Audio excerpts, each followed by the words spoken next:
जय श्री महाकाल। मंत्र साधना में, तंत्र साधना में मायावी शक्तियों को हासिल करना बड़ा ही दुर्लभ कार्य होता है, या यूं कहें कि बहुत कम ही लोगों को इनके विधानों का, इनके मार्गों का ज्ञान होता है। और जिन्हें इनके मार्गों का ज्ञान होता है, या तो वो बताना नहीं चाहते, या तो सामने आना नहीं चाहते। आज मैं ऐसे ही मायावी मंत्र का और मायावी शक्तियों की साधनाएं आप लोगों को बताऊंगा, जिसको प्राप्त करने के बाद और कुछ प्राप्त करने की ज़रूरत नहीं होती है। वह साधक कुछ भी कर सकता है। इन देवियों को जो प्रसन्न कर ले, वो अपने जीवन में बड़े ही दुर्गम और बहुत ही उच्च कोटि के साधकों में आ जाएगा। यह मायावी मंत्र किसी बरगद के वृक्ष के नीचे सिद्ध होता है, और वह बरगद वृक्ष गांव के, शहरों के इलाके से बिल्कुल दूर होना चाहिए। यह घर में मंत्र सिद्ध नहीं होगा। यह बिल्कुल सुनसान में जो बरगद वृक्ष है, वहां ये मंत्र सिद्ध हो जाएगा। और इस मंत्र से जो आपको मायावी यक्षिणी प्राप्त होगी, वो अनेक कार्य करने में सक्षम होती है।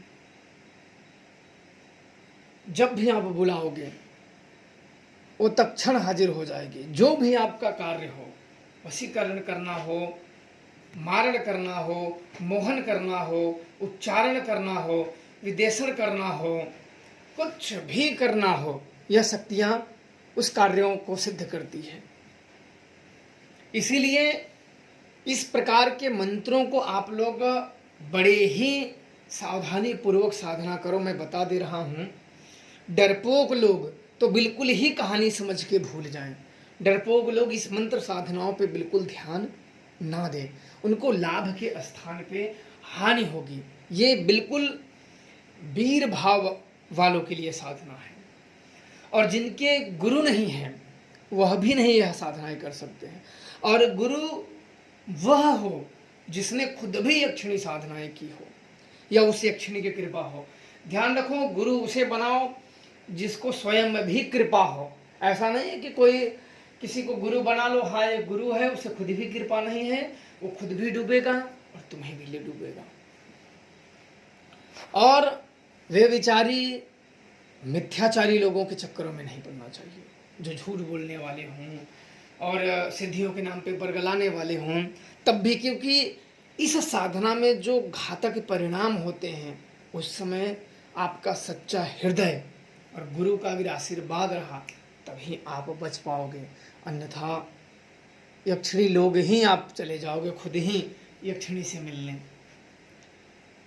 मंत्र आप ध्यानपूर्वक इसे श्रवण करें और पूरी तरीके से कंठस्थल कर लें। अघोर अघोरिणी महायक्षिणी प्रत्यक्षम प्रत्यक्षम भवति। अघोर अघोरिणी महायक्षिणी प्रत्यक्षम प्रत्यक्षम भवति। यह मंत्र अत्यंत ही दुर्लभ और अत्यंत ही गोपनीय मंत्र है। यह मंत्र अत्यंत आज तक गोपनीय मंत्र रहा है, और आज मैं आप लोगों के समक्ष दे रहा हूं। जिसकी हिम्मत है, जिसे साधना हो, वो साध सकता है। इसका जो विधान है, 41 दिन की क्रिया है। सर्वप्रथम इसमें ब्रह्मचर्य रह के सात्विक भोजन करें और अधिक से अधिक मौन रहें। मिथ्या वचनों का प्रयोग न करें। झूठ, कपट, मिथ्याचारी, व्यभिचारी सबसे दूर रहें। इसीलिए हो सके तो बिल्कुल ही मौन होकर साधनाएं करें 41 दिन।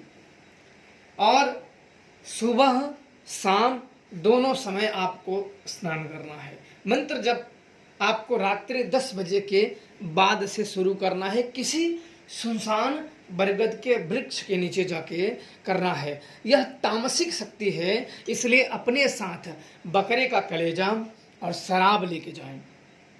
शराब लेके जाएं और सफ़ेद वस्त्र पहने, आसन सफ़ेद लगाएं, वस्त्र सफ़ेद पहने।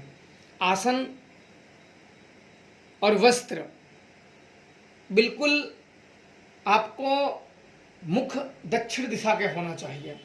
यक्षिणी साधनाओं में दक्षिण की दिशा की हो और उस वृक्ष की तरफ हो मुंह, और वस्त्र सिले हुए ना हो। सिले हुए वस्त्र इस साधना में वर्जित है, इस बात का आप लोग विशेष ध्यान रखें। और किसी रुद्राक्ष की माला से इस मंत्र का 31 माला आपको जप करना है। मंत्र छोटा है, इसलिए आप अगर करोगे तो 2.5-3 घंटे में, 2 से 2.5 घंटे में मंत्रों का जप पूरा हो जाएगा।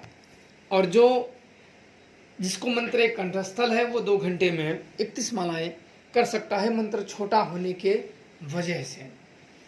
इस मंत्र में बहुत ही डरावने और बहुत ही भयानक अनुभव होते हैं। इस साधना में यक्षिणी प्रत्यक्ष दर्शन देती है, और जब प्रत्यक्ष यक्षिणी आ जाए तो उनकी जल में कुमकुम मिला के उनको आराध्य दें। जब यक्षिणी प्रत्यक्ष हो जाए तो लोटे में जल और कुमकुम मिला को उनको आराध्य दे, यक्षिणी प्रसन्न हो जाती है। और फिर शराब और मांस उस यक्षिणी को भोग में अर्पण करें, और अपने जो इच्छित वर हैं, जो आपको इच्छित वरदान चाहिए, उस यक्षिणी से आप अपने इच्छित वरदान मांग सकते हो। और साधना सिद्ध हो जाने के बाद इस साधना की चर्चा कहीं अन्य जगह पे बिल्कुल ना करें। यह साधना साधक और शक्ति के मध्य होनी चाहिए। किसी अन्य व्यक्तियों के साथ इसका जिक्र कभी भी नहीं करना चाहिए। अगर आप अपने और उस यक्षिणी के वार्तालाप के बातों को अगर समाज में प्रकट कर देते हो तो आपकी सिद्धि नष्ट होने का भय बना रहता है। इसलिए अपनी और उस यक्षिणी के वार्तालाप को आम जन में ना सुनाएं, इस बात का विशेष ध्यान रखें। और यक्षिणी आपको सदैव मदद करेगी। जब इस मंत्र का ध्यान करोगे और उस यक्षिणी का ध्यान करोगे, तत्क्षण वह यक्षिणी आपके मदद के लिए आ जाएगी। फिर आप लोग नोट कर लें कि सावधानी पूर्वक इस साधना को करें। मैं फिर कह दे रहा हूँ, इस साधना में बहुत डरावने अनुभव होते हैं। डराने के लिए बेताल, पिशाच, बड़े बड़े महाप्रेत आते हैं, इसलिए डर बिल्कुल ना करें। और डर अगर नहीं करोगे तो डर के आगे जीत है। और बिल्कुल सुरक्षा मंत्र लगाना है, तगड़े वाले सिद्ध कर लो, तब जाके इस साधनाओं को कर सकता है। सब नहीं कर पाते, पर कई ऐसे होते हैं जो कर पाते हैं। इसलिए मैं कई साधकों के कहने पे यह मैं मायावी मंत्र आप लोगों के समक्ष रख रहा हूँ, ताकि जिसकी अगर हिम्मत हो, जो करना चाहे, वो अवश्य कर सकता है। बाकी मैंने जो पहलू थे आप लोगों के समक्ष मैंने रख दिया है। सावधानी पूर्वक करें और बिल्कुल सावधान हो के करें, यक्षिणी के प्रति समर्पित रहें। फिर दुनिया में आप जहाँ भी जाएंगे, जो कार्य करना चाहेंगे अवश्य कर लेंगे। एक ही इशारे से, जैसे आपके शत्रु हैं, एक ही इशारे से उसका सर्वनाश हो जाएगा। आपके समक्ष कोई भी पुजारी सुजारी भगत सगत, इस यक्षिणियों के सामने कोई अड्ड बड्ड लोग नहीं टिकते हैं। ये बहुत उच्च कोटि की शक्तियाँ होती हैं। अगत भगत पुजारी पुजारी ये सब काल के गाल में समा जाते हैं, इसके समक्ष नहीं टिकते हैं। इसलिए सिद्ध करने से पहले आपको बहुत ही भयानक चीज़ों से आपका सामना अवश्य होगा। 11 दिन के बाद ही यह मंत्र जागना शुरू हो जाता है। फिर आपके समक्ष भयानक अनुभव होंगे, उससे आप डरोगे नहीं, तो इस शक्तियों को हासिल करोगे। जो भी अगर आपके मन में शंका हो, उसका आप समाधान मैसेज कर देना, कमेंट कर देना। मैं आप लोगों को अवश्य देने का प्रयास करूँगा। जय श्री महाकाल।